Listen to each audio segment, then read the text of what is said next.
Olá, amigos e irmãos, aqui é o evangelista Marcos Roberto Rosa. Estamos aqui para mais uma leitura diária da semana em relação à lição 3, que será lecionada no dia 19 de abril de 2026, com o tema A Impaciência na Espera do Cumprimento da Promessa. A leitura diária de quarta-feira, que está registrada em Salmos 40, esperar com paciência no Senhor. É o salmista, está lido em Salmos. Vamos explorar o texto? Está chegando agora no canal, esse canal é o canal Conversas Reveladora Podcast. Eu sou o evangelista Marcos Roberto Rosa, eu sou membro do Ministério IEAD, cujo pastor presidente é o pastor Haroldo Fernandes Pascoal, nossa irmã Delba, manda um abraço para ele.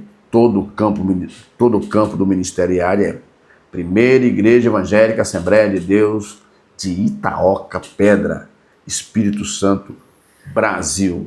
Um abraço a todos os meus irmãos, a toda a minha família, e prosseguimos aqui. Esperar com paciência no Senhor, leitura diária de quarta-feira, Salmos 40, versículo 1. Vamos explorar os Salmos? Vamos lá. Vamos explorar os Salmos aqui, Salmos 40. Salmos 40. O que nós podemos extrair, desse Salmo para as nossas vidas, que é o fato de esperar. Você sabe que esperar não é muito bom, né? Esperar requer um esforço muito grande, porque as pessoas cobram, né? E o Salmos 40 diz, Salmos 40, Deixa eu ver aqui. Salmos 40, versículo 1, Salmos 40 diz, o salmista dizendo: esperei com paciência no Senhor, e Ele inclinou para mim e ouviu o meu clamor. Primeiro, depende de mim, não é do outro, e não é de Deus. Qual é a minha missão? Esperar na promessa, que Ele prometeu. Deus não é menino. Segundo, Ele se inclinou para mim, Ele viu que eu me mantive fiel na espera e ouviu o meu clamor. Olha, Deus, Ele não faz promessas se Ele não vai cumprir. E você nunca ouviu na história Deus prometer algo para alguém e não cumprir. Se eu for listar aqui aquilo que Deus prometeu ou tratou com o ser humano e Ele mantém até hoje, vai passar muito tempo. Vou citar uma situação aqui. Lembra de Davi, de Josué? Josué, um general, exímio general, fiel, combatente, guerreiro, forte, e Deus era com ele. Mesmo ele sendo um general sisudo, que enxergava o problema, ele foi enganado. Ele foi enganado com aqueles dois homens que chegaram com pão bolorento, com roupas velhas, e enganaram eles, e se infiltraram no meio do povo. Como Josué deu garantias para aqueles homens, segundo a Bíblia, aquela mistura, aquela geração daqueles homens que conviveram com Israel, ali no meio do povo de Israel, quando se descobriu que eles eram inimigos, já não podia mais investir contra eles, por causa do trato. Está entendendo como é que é o negócio? Então Deus, se Ele tratou, e se você tratou colocando Deus no negócio, tenha cuidado no trato. Isso é sério. Deus, Ele não brinca. Tem muita gente que fala assim: foi da vontade de Deus. Tem certeza mesmo? Eu vejo muitos crentes que a gente convive no meio cristão desde criança, muitos crentes dizer: Deus me fez sentir que devia fazer isso. Foi da vontade de Deus. Aí você fica observando. Daqui a pouco, eu poderia perguntar a alguns: não foi da vontade de Deus aquilo que você falou? Por que você não prosseguiu? né? Se eu fizesse essa pergunta, eu iria arrumar problema. Porque tem um tal de é da vontade de Deus sem ter certeza que é da vontade de Deus.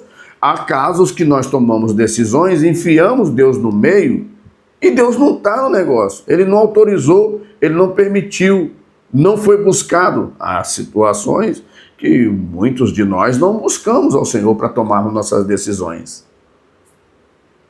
E colocamos ele no meio. Então, nem tudo que fazemos. Vários casos que eu conheço, que a pessoa falou, é da vontade de Deus. Daí a pouco, não é mais da vontade de Deus. Que Deus é esse? Deus está brincando? Ah, não, Deus colocou no meu coração que eu tenho que fazer isso. Aí vai lá e faz. Pronto, não deu certo. Para, fica bem quietinho, acha que ninguém está vendo, ninguém está observando, acha que Deus está até dormindo. Você fica pensando, poxa vida, o que essa pessoa está pensando? O que essa pessoa está pensando em tomar esse tipo de atitude? Disse que era da vontade de Deus, agora já não está mais naquele negócio. Aí Deus fica onde nessa questão? Então, o salmista falou, eu esperei com paciência no Senhor e Ele ouviu o meu clamor. Tá? Ó, Davi recorda a sua espera paciente no Senhor, pela resposta de Deus. O ato salvador do Senhor tirou o salmista de um lago de poço horrível, de um poço estrondoso, cujo fundo continha um charco de lodo, um pântano, ou mesmo areia movediça. E pôs os seus pés sobre uma rocha. Olha que coisa boa. Essa libertação demandava um novo cântico, um hino ao nosso Deus. Esses versículos são base do conhecimento, são a base do conhecimento do hino evangélico. Né? De Zelen, ele me tirou, bem-aventurado o que põe o Senhor a sua confiança, que não respeita, ou seja, significa literalmente, que não vai atrás, ou não se volta para trás. Né?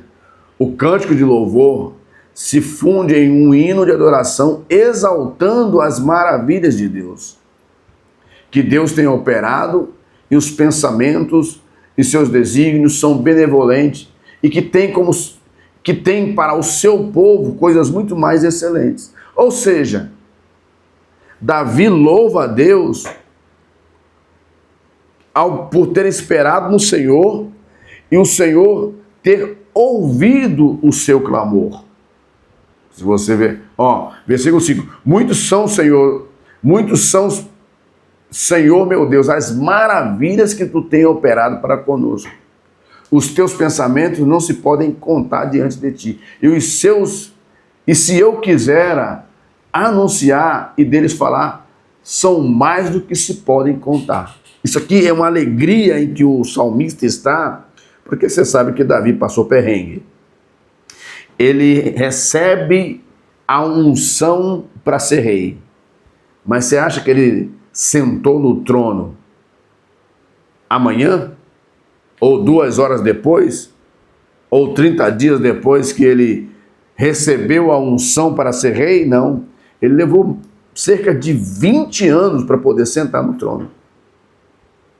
Nesses 20 anos, Davi passou por poucas e boas, quase perdeu a vida. Quase perdeu a vida. Em um dos salmos que ele diz, ele fala, cordéis da morte me cercaram. Acho que eu não lembro se é o Salmo 118, em que Davi, Salmo 118, é isso? Ele louva a Deus, né? Ele fala que cordéis da morte me cercaram, angústias do inferno se apoderaram de mim. Ele teve também dias difíceis na vida dele. Então, esperar com paciência no Senhor, deixa eu ver se é o salmo correto para você, né? Cordéis da morte, né? É Salmo 116, versículo 3. Deixa eu voltar aqui na Bíblia novamente.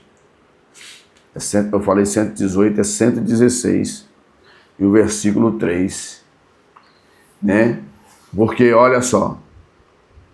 No versículo 3. Cordéis da morte me cercaram, e angústias do inferno se apoderaram de mim. Encontrei-me em aperto e tristeza. Tem momento que a nossa vida é assim. Mas quando a nossa vida chegar nesse ponto, não é para nós desistir da gente. Eu vejo pessoas, nós temos notícias de pessoas que desistem da família, desistem da esposa, desistem do esposo, desistem dos filhos, desistem do casamento. Quando a adversidade chega, ele acha que o problema está na pessoa e se afasta, separam-se.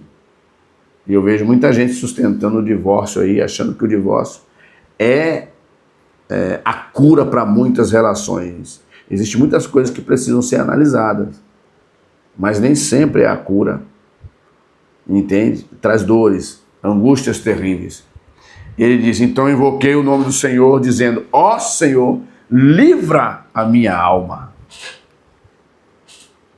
E Deus deu vitória a Davi. A vitória foi tanta na vida de Davi que Deus falou assim, que o reinado de Davi, ele nunca cessaria. E todos os desfechos em torno das gerações de Davi acabaram refletindo em Jesus. Lembra que muitos falam assim, Jesus, filho de Davi, tem misericórdia de mim? O cego Batimeu? Lembra disso? Jesus, filho de Davi, tem misericórdia de mim?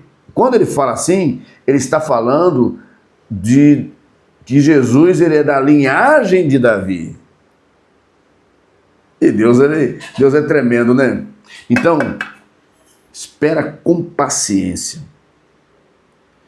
Tá? Não saia por aí tomando decisões mirabolantes. Pense, tenha calma. Cuidado com as armadilhas do inimigo. Ele é terrível. Ele nos pega no momento de nossa fragilidade. Que Deus abençoe você, te dê a vitória que você precisa. Essa é a leitura diária de quarta-feira.